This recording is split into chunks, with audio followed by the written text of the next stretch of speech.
بسم اللہ الرحمن الرحیم۔ آپ دوستوں سے گزارش ہے کہ ہمارے چینل کو سبسکرائب کریں۔ معراج کمال معجزات مصطفیٰ صلی اللہ علیہ وسلم ہے۔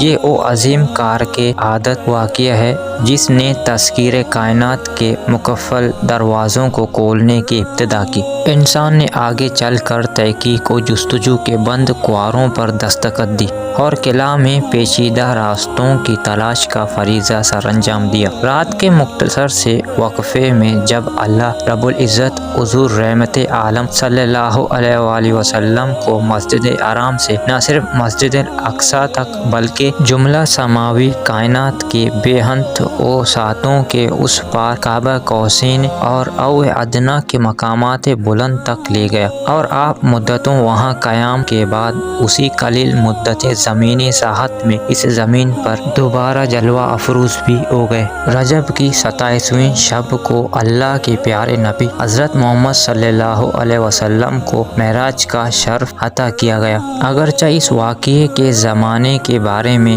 کئی روایات موجود ہیں، لیکن محققین کی تحقیق کے مطابق یہ واقعہ ہجرت سے 3 سال قبل پیش آیا، یعنی 10ویں سال بعثت کو۔ اس کی دلیل یہ ہے کہ شیعہ سنی علماء کا اتفاق ہے کہ نماز جناب ابو طالب کی وفات کے بعد یعنی بعثت کے 10ویں سال کو واجب ہو گئی، تو 5 وقت کی نماز اسی معراج کی رات امت پہ واجب ہو گئی تھی۔ منقول ہے کہ اس دن کفار نے آپ صلی اللہ علیہ وسلم کو بہت ستایا، تو آپ صلی اللہ علیہ وسلم اپنی چچا زاد بہن اما آنی کے گھر تشریف لے گئے اور وہاں آرام فرمانے لگے۔ ادھر اللہ کے حکم سے حضرت جبریل 50,000 فرشتوں کی بارات اور براق لے کر نبی آخر الزمان صلی اللہ علیہ وسلم کی خدمت میں حاضر ہوئے اور عرض کیا، ہے اللہ کے رسول، آپ کا رب آپ سے ملاقات چاہتا ہے۔ چنانچہ سوئے عرش سفر کی تیاریاں ہونے لگی۔ سفر معراج کا سلسلہ شروع ہونے والا تھا۔ نبی رحمت کی بارگاہ میں براق حاضر کیا گیا جس پر حضور کو سوار ہونا تھا، مگر اللہ کے پیارے محبوب نے کچھ توقف فرمایا۔ جبریل امین نے اس پس و پیش کی وجہ دریافت کی تو آپ نے ارشاد فرمایا، مجھ پر تو اللہ رب العزت کی اس قدر نوازشات ہیں، مگر روز قیامت میری امت کا کیا ہوگا؟ میری امت پل صراط سے کیسے گزرے گی؟ اسی وقت اللہ تعالیٰ کی طرف سے بشارت دی گئی، اے محبوب، آپ امت کی فکر نہ کیجیے، ہم آپ کی امت کو پل صراط سے اس طرح گزار دیں گے کہ اسے قبر بھی نہیں ہوگی۔ اس واضح بشارت کے بعد سرکار دو عالم براق پر سوار ہو گئے۔ جبریل امین نے رکاب تامی، میکائیل نے لگام پکڑی، اسرافیل نے زین سنبھالی، جس کے ساتھ ہی 50,000 فرشتوں کے سلام کی صدا سے آسمان گونج اٹھی۔ حدیث میں آیا ہے، براق کی تیز رفتاری کا یہ عالم تھا کہ جہاں تک نظر کی حد تھی وہاں وہ قدم رکھتا تھا۔ براق کا سفر اس قدر تیزی کے ساتھ ہوا جس تک انسان کی عقل پہنچ ہی نہیں سکتی۔ ایسا لگتا تھا ہر طرف موسم بہار آ گیا ہے، چاروں طرف نور ہی نور پھیلتا چلا گیا۔ اس سفر کے دوران آپ صلی اللہ علیہ وسلم مکہ سے مسجد اقصی گئے اور وہاں تمام انبیاء کرام کی نماز کی امامت فرمائی۔ پھر آپ صلی اللہ علیہ وسلم آسمانوں میں اللہ تعالیٰ سے ملاقات کرنے تشریف لے گئے۔ وہاں اللہ تعالیٰ نے آپ صلی اللہ علیہ وسلم کو جنت اور دوزخ دکھایا۔ وہاں آپ کی ملاقات مختلف انبیاء کرام سے بھی ہوئی۔ اسی سفر میں نماز بھی فرض ہوئی۔ معراج جسمانی اور روحانی ایک اختلاف مسئلہ رہا ہے، مگر احادیث صحیح اور تفاسیر معتبرہ اس بات کی نشاندہی کرتی ہے کہ معراج جسمانی تھی اور خدا کے رسول نے فرش سے عرش تک بلکہ قاب قوسین و ادنیٰ تک کی منزل اپنے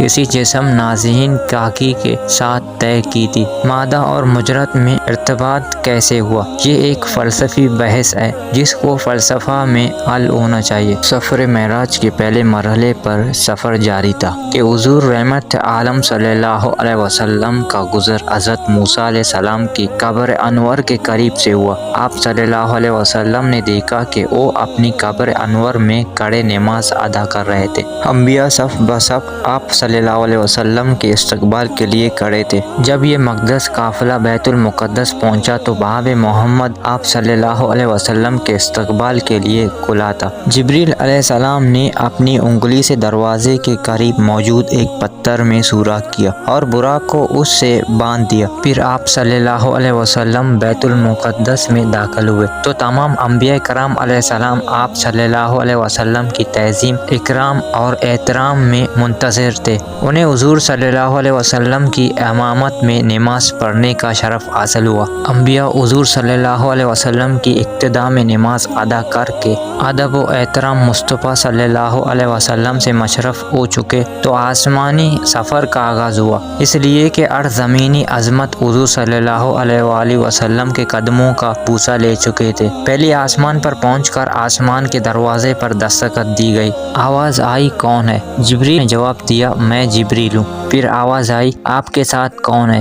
جواب دیا، یہ محمد صلی اللہ علیہ وسلم ہے۔ آج کی رات انہیں آسمان پر پذیرائی بخشی جائے گی۔ آسمان کا دروازہ کھل گیا اور پوچھنے والے نے حضور صلی اللہ علیہ وسلم کی بارگاہ بیکس پناہ میں سلام عرض کرنے کی شہادت حاصل کی۔ جب آسمان دنیا پر پہنچے، رحمت عالم صلی اللہ علیہ وسلم کی ملاقات حضرت آدم علیہ السلام سے ہوئی۔ انہیں بتایا گیا کہ آپ کے جلیل القدر فرزند ہیں، ختم المرسلین ہیں، یہی حضرت محمد صلی اللہ علیہ وسلم ہیں۔ آقائے دو جہاں صلی اللہ علیہ وسلم نے دادا جان کہہ کر آدم علیہ السلام کی بارگاہ میں سلام ارشاد فرمایا۔ حضرت آدم علیہ السلام نے سلام کا جواب بھی عرض کیا اور اپنے عظیم فرزند کو دعاؤں سے بھی نوازا۔ اس کے بعد مہمان عرش حضور پر نور صلی اللہ علیہ وسلم کو دوسرے آسمان کی طرف اٹھایا گیا۔ پہلے آسمان کی طرح بواب نے بھی دوسرے آسمان کا بھی دروازہ کھولا، جہاں حضور صلی اللہ علیہ وسلم کی سیدنا عیسیٰ علیہ السلام اور یحییٰ علیہ السلام سے ملاقات ہوئی۔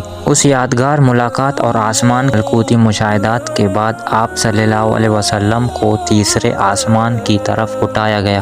تیسرے آسمان پر حضور صلی اللہ علیہ وسلم کی ملاقات سیدنا یوسف علیہ السلام سے کرائی گئی۔ تیسرے آسمان کے مشاہدات نورانی کے بعد حضور صلی اللہ علیہ وسلم کو چوتھے آسمان پر پہنچایا گیا۔ چوتھے آسمان پر تاجدار کائنات صلی اللہ علیہ وسلم کی ملاقات حضرت ادریس علیہ السلام سے کرائی گئی۔ اسی طرح حضور صلی اللہ علیہ وسلم سفر معراج طے کرتے ہوئے پانچویں آسمان پر پہنچے تو وہاں حضرت ہارون علیہ السلام سے ملاقات ہوئی۔ چھٹے آسمان پر حضور صلی اللہ علیہ وسلم کی ملاقات سیدنا موسیٰ علیہ السلام سے ملاقات ہوئی۔ حضرت موسیٰ علیہ السلام کی چشمان مقدس اشک بہار ہو گئی۔ حضور صلی اللہ علیہ وسلم کی عظمت فات کو دیکھ کر رشک کے آنسو چھلک پڑے۔ آپ کی زبان اقدس سے بے اختیار نکلا کہ خدائے بزرگ و برتر کے یہ وہ برگزیدہ رسول ہیں جن کی امت کو میری امت پر شرف عطا کیا گیا۔ میری امت پر جسے بزرگی عطا ہوئی، یہ وہی رسول برحق ہیں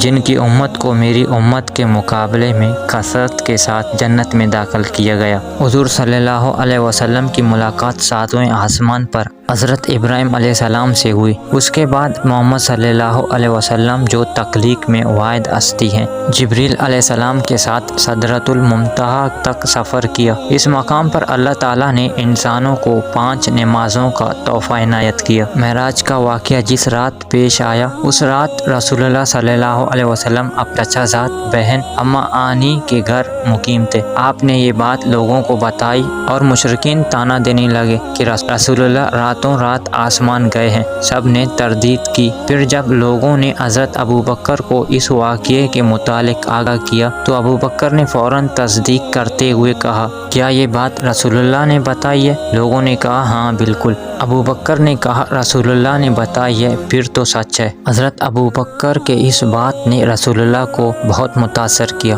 اور آپ صلی اللہ علیہ وسلم نے حضرت ابوبکر کو صدیق کا لقب دیا۔ مکہ کا ایک شخص جو شام اور فلسطین زیادہ سفر کیا کرتا تھا آیا اور بولا، اگر آپ واقعی راتوں رات مسجد اقصیٰ اور پھر آسمانوں میں گئے ہیں تو مجھے مسجد اقصیٰ کا پتہ ہے، میں آپ سے سوالات پوچھتا ہوں، آپ جواب دیں۔